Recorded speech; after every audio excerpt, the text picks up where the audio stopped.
Assalamualaikum warahmatullahi wabarakatuh.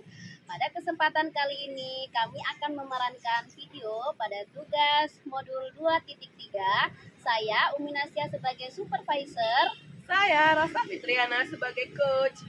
Dan saya Uswatun Hasanah sebagai coaching.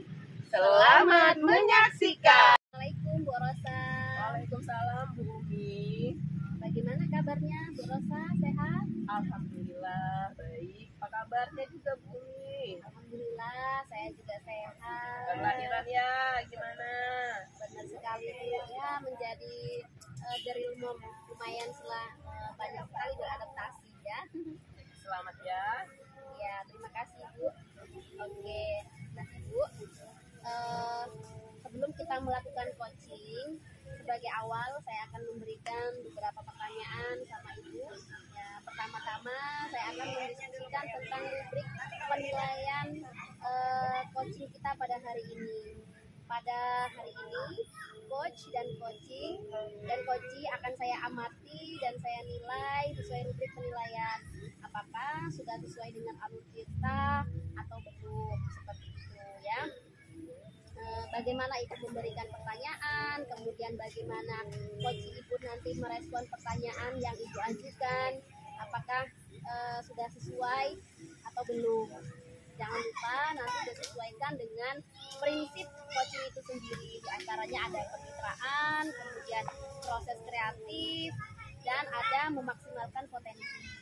Pertanyaan yang pertama yang akan saya tanyakan yaitu kompetensi apa yang akan Ibu Rosa kembangkan pada coaching kali ini. Kompetensi yang saya kembangkan kali ini itu adalah saya ingin mengembangkan yang present, kehadiran saya ya, kemudian kemampuan saya dalam mendengarkan aktif, kemudian kemampuan saya dalam mengajukan pertanyaan-pertanyaan yang berbobot. Pertanyaan yang kedua, kompetensi mana yang akan Ibu kembangkan secara spesifik dalam coaching nanti? Kemampuan yang ingin saya kembangkan yang paling spesifik itu adalah kemampuan saya dalam mendengarkan aktif dan mengajukan pertanyaan yang berbobot. Baiklah, ini pertanyaan yang terakhir Ibu ya. Indikator yang bagaimana sih yang Ibu Rosa inginkan pada coaching nanti? Saya ingin coach saya itu mampu menyelesaikan masalahnya, jadi dia bisa menemukan solusi ya, kemudian langkah-langkah apa yang bisa dia kerjakan untuk mengatasi permasalahan. Ya, saya berharap nanti proses coaching yang Ibu lakukan itu bisa berjalan dengan lancar ya. Mungkin itu dulu pra-observasi kita. Nanti silakan Ibu melakukan coaching dengan coachingnya sesuai dengan alur kita dan prinsip-prinsip yang sudah ditetapkan seperti itu ya. Ya baik. Terima kasih. Assalamualaikum Bu Uswatun. Waalaikumsalam. Dia kabarnya? Alhamdulillah luar biasa. Oke, Bu Uswatun, ini perkenalkan dulu. Ini adalah Bukti. Selamat siang Ibu. Ya, siang Bu Uswatun. Ya. Jadi Bu Umi ini akan mendampingi sesi coaching kita kali ini. Nggak apa-apa ya Ibu Uswatun? Ya. Oke. Bagaimana ini? Mau berbicara mengenai apa kita sore ini Bu Uswatun? Sebelumnya terima kasih ya untuk Ibu Rosa sama Ibu sudah meluangkan waktu buat saya. Begini Bu, ini tentang kondisi saya di dalam sekolah ini. Saya kan anak orang baru. Karena kondisi saya baru ini kan saya masih beradaptasi. Terus ada rekan guru yang mungkin merasa kurang nyaman kepada saya. Nah, karena kondisi tersebut kan saya jadi kurang nyaman ketika saya mengajar. Saya juga belum begitu mengetahui, belum paham terhadap kerja saya yang baru ini, terhadap rekan-rekan sejawat saya yang baru ini, apakah ya namanya orang baru lah Bu ya, paham lah ya. Untuk itu Bu, saya tuh mau sharing lah sama Ibu, mau minta mencerahkan. Sebelumnya saya terima kasih banyak kepada Ibu Rosa yang sudah meluangkan waktu buat saya. Saya ini sebenarnya memang lagi bingung dan galau gitu ya. Saya kan sebenarnya belum lama lah ngajar di sekolah saya, belum genap 1 semester. Jadi hitung-hitung saya ini anak bawang. Ya. Nah, ternyata saya di sini kan anak bawang yang memang ikut program guru penggerak. Mungkin pandangan dari rekan-rekan sejawat atau guru-guru yang di situ itu agak gimana terhadap saya ya. Jadi saya tuh merasa kurang nyaman, Bu. Merasa tidak leluasa dalam bergerak karena ada pandangan yang kurang enak dan pandangan negatif terhadap saya. Mungkin saya berpikirnya terlalu negatif ya, Bu ya. Atau mungkin apa ya, saya saja yang merasa atau gimana ya, tapi memang benar, Bu, saya merasa bahwa mereka itu berpikir ibu ini tentang seorang guru penggerak, guru baru. Itu menurut saya salah enggak ya, Bu? Apakah dari perasaan ibu itu membuat kinerja ibu menurun? Iya, Bu. Jadi memang hal tersebut itu berpengaruh besar terhadap kinerja saya, Bu ya. Sebenarnya tuh saya kan orangnya tuh gampang bergaul ya, tapi karena pandangan mereka jadi itu tetap berpengaruh pada kinerja saya, Bu. Oke, jadi ibu merasa kurang nyaman ya di sana, jadi merasa disepelekan oleh rekan-rekan kerja ibu, dan jadi ibu merasa setelah karena masih muda seperti dia, jadi rekan-rekan ibu menyepelekan kok ibu bisa masuk ke guru penggerak, sedangkan mereka mungkin tidak ya, karena tidak mendaftar mungkin ya, Bu ya. Iya. Oke, jadi selain itu ada lagi yang ibu rasakan?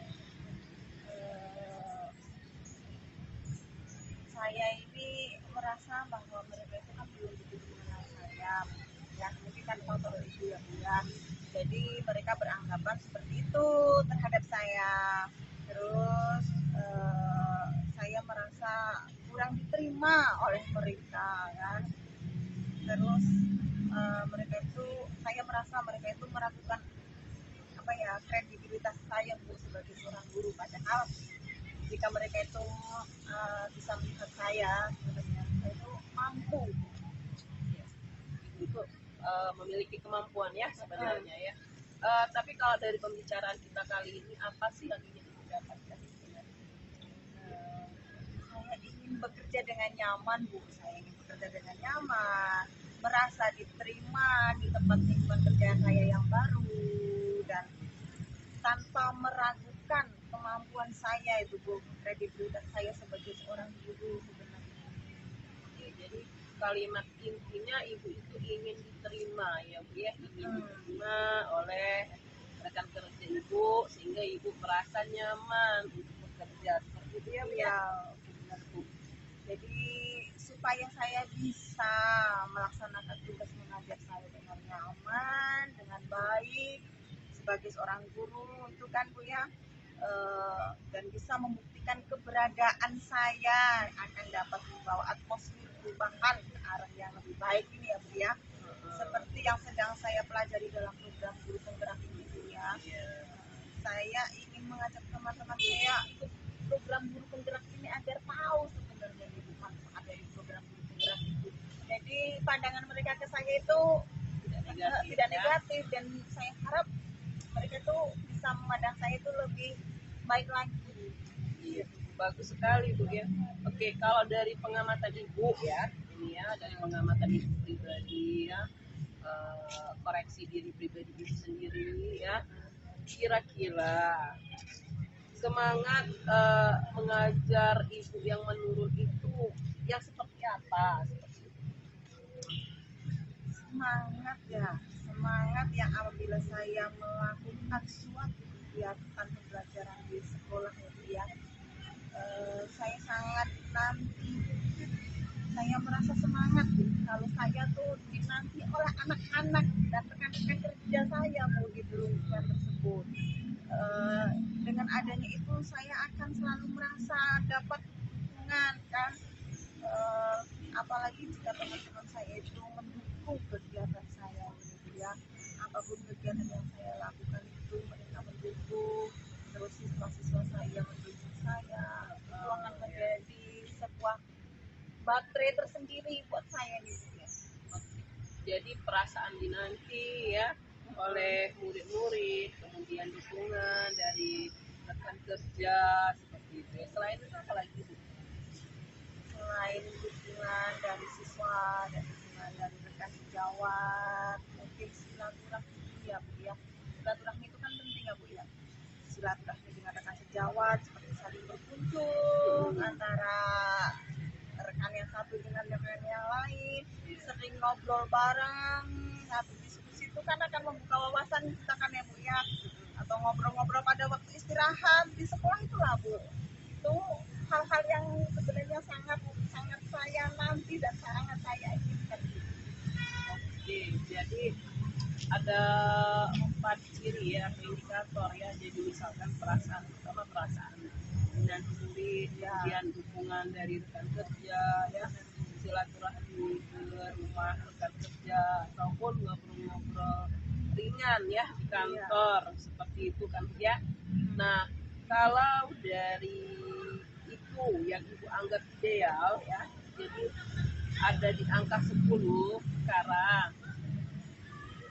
Bu Uswatun merasa nilai Ibu dari 4 indikator yang Ibu coba sebutkan tadi, itu nilai Ibu ada di berapa?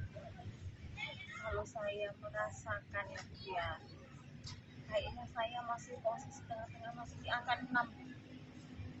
Angka 6 ya Bu? Iya. Jadi posisinya masih di angka 6. Kalau begitu apa kendalanya Bu sehingga Ibu masih memposisikan diri Ibu di angka 6? Nah, itu yang sudah seperti yang saya sampaikan tadi ya Bu ya.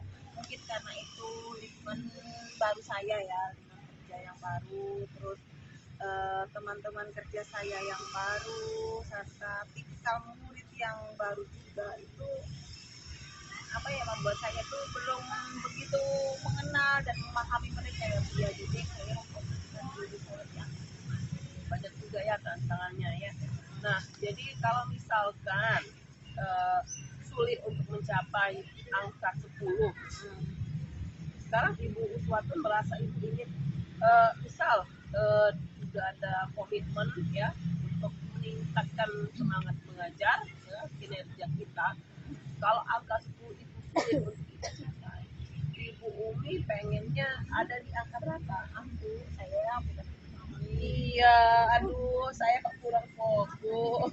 ya nggak Ibu apa-apa. Uswatun maksudnya, ya saya memandang Ibu Umi tadi. Iya, mungkin Ibu Umi terlalu cantik. Ya saya silakan lanjutkan. Ibu Uswatun. Jadi kalau misalkan Ibu Uswatun ya kurang ini di angka 6 itu apa tadi yang Ibu capai saat ini. Sedangkan angka 10 itu adalah angka ideal yang mungkin menurut Ibu agak susah Ibu dapatkan. Nah, Ibu Uswatun pengen ya di angka berapa kalau misalkan sudah mengalami peningkatan kinerja menurut Ibu Uswatun gitu. Maaf ya Bu Umi. Iya nggak apa-apa, silakan silakan. Di hati. Saya di samping dong. Jadi memang ya Bu ya, kalau angka 10 itu terlalu sempurna ya untuk ukuran sebuah keberhasilan. Jadi saya pun tak muluk-muluk Bu. Saya hanya ingin mencapai di angka 8 saja, saya sudah syukur alhamdulillah. Wah, jadi Ibu ingin mencapai angka 8. Jadi apa yang ingin Ibu lakukan supaya Ibu bisa mencapai angka 8 itu?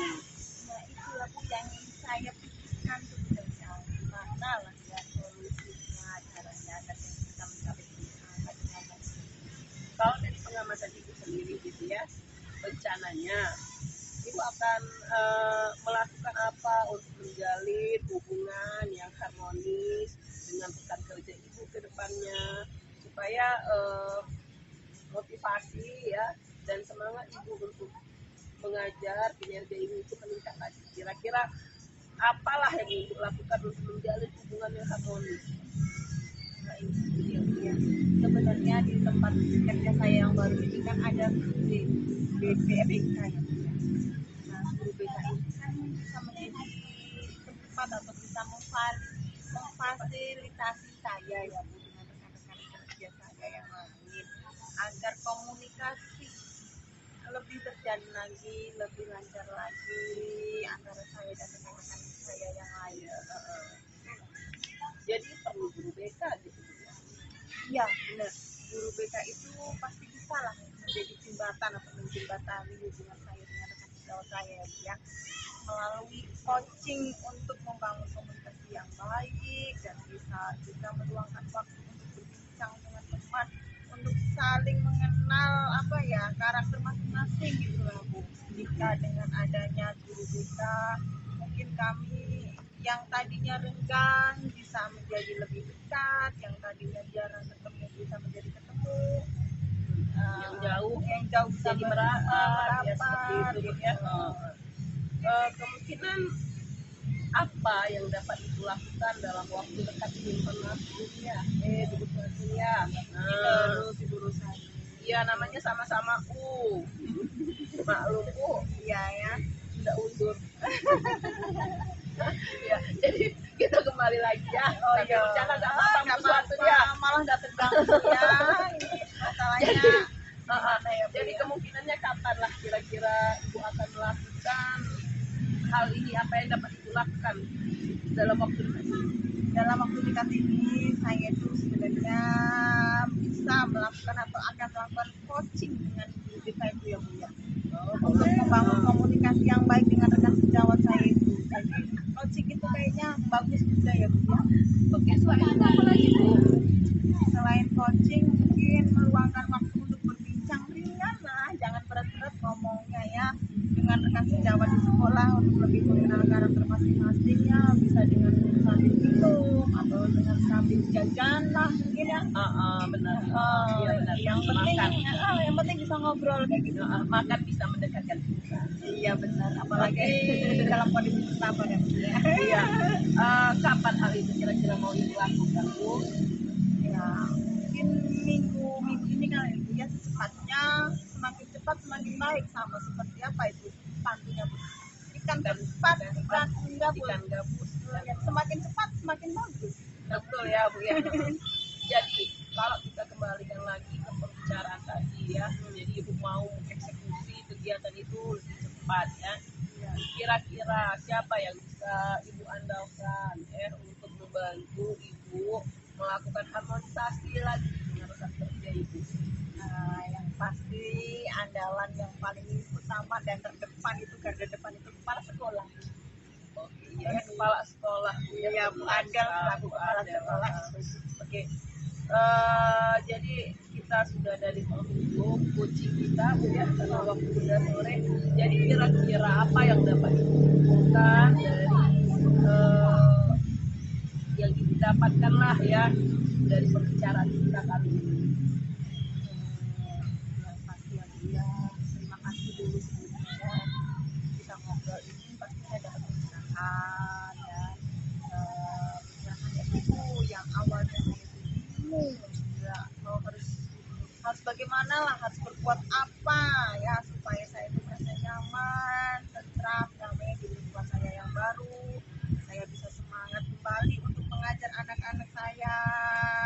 Ternyata dengan cara coaching dengan kepala sekolah dan meluangkan waktu untuk berbincang dengan rekan-rekan sejawat itu bisa menumbuhkan kedekatan dan keakraban. Diajak makan juga ya. Ya, benar sekali. Diajak makan. Nanti kita hubungi Bu Adel selaku kepala sekolah sambil makan. Oke ya Bu ya. Jadi kalau begitu kita bisa jumpa lagi minggu depan ya Bu. Saya ingin mendengar cerita Ibu bagaimana progres Ibu selanjutnya setelah Ibu coaching dengan kepala sekolah, juga bisa mendengarkan sejawat Ibu ya Bu. Ya, terima kasih banyak ya Bu ya. Mudah-mudahan setelah saya coaching dengan kepala sekolah, saya berbincang-bincang dengan rekan sejawat dan saya juga berkolaborasi dengan guru kita, saya bisa mendapatkan hasil yang saya harapkan ya Bu ya. Amin ya rabbal alamin ya Bu ya. Mudah-mudahan lancar. Oke, karena sudah sore Bu, ini ya Bu Uswatun mau kemana? Karena sudah sore ya, cuaca juga kayaknya mendung ya Bu ya. Jadi saya juga mohon diri pamit, mau melanjutkan perjalanan pulang. Takut kehujanan. Ya hati-hati ya Bu Uswatun, hati-hati di jalan, salam untuk keluarga ya. Terima kasih Sampai banyak jumpa ya. kembali ya Bu Uswatun. Sama-sama Bu Rosa, sekali lagi saya ucapkan terima kasih untuk Bu Umi selaku supervisor yang menjembatani Bu Rosa. Saya juga ucapkan banyak terima kasih. Akhirnya saya mendapat pencerahannya dari salah saya ya Bu Umi ya. Ya, hati-hati ya Bu Suatu. Ya, saya pamit. Assalamualaikum. Waalaikumsalam warahmatullahi wabarakatuh. Baiklah Bu Rosa, tadi hasil proses coachingnya sudah berjalan lancar Bu. Alhamdulillah Bu. Nah, setelah melakukan observasi bersama coaching, ada sedikit nih pertanyaan saya yang akan saya tanyakan pada Bu Rosa. Pertanyaan pertama, apa saja yang sudah Ibu dapatkan pada saat coaching terkait indikator ketercapaian yang diinginkan? Ya, tadi selama meeting saya melakukan alur prioritas, yaitu dengan menanyakan tujuan, mengidentifikasi, kemudian menanyakan rencana aksi, kemudian tanggung jawab ya. Saya juga menggali kompetensi dari sisi tersebut menentukan solusi dari masalahnya. Baik. Jadi Ibu Rosa tadi saya amati sudah berhasil ya Bu melakukan proses coachingnya sesuai alur cerita. Sesuai yang saya amati nih Bu, ada beberapa catatan Ibu Rosa sudah berhasil nih tadi menanyakan tujuan kepada Putih, kemudian mengidentifikasi masalahnya Putih, setelah mengarahkan Putih untuk mencari rencana aksi atau tindakan yang sebaiknya dilakukan, dan juga berhasil menemukan rasa tanggung jawab pada diri Putih agar rencana kucing yang dilakukannya itu dapat berjalan dengan baik. Saya juga tadi mendengar percakapan Ibu dengan Putih, Ibu sudah fokus pada Putih, Ibu mendengarkan dengan aktif, kemudian juga memberikan pertanyaan berbobot sesuai kata kunci yang diberikan oleh Putih, seperti itu. Baik Ibu, terima kasih sudah melakukan sesi tanya jawab, sudah melakukan observasi dan kucing sesuai alur cerita. Saya akhiri pertemuan kita pada hari ini dengan mengucapkan wassalamualaikum warahmatullahi wabarakatuh. Waalaikumsalam.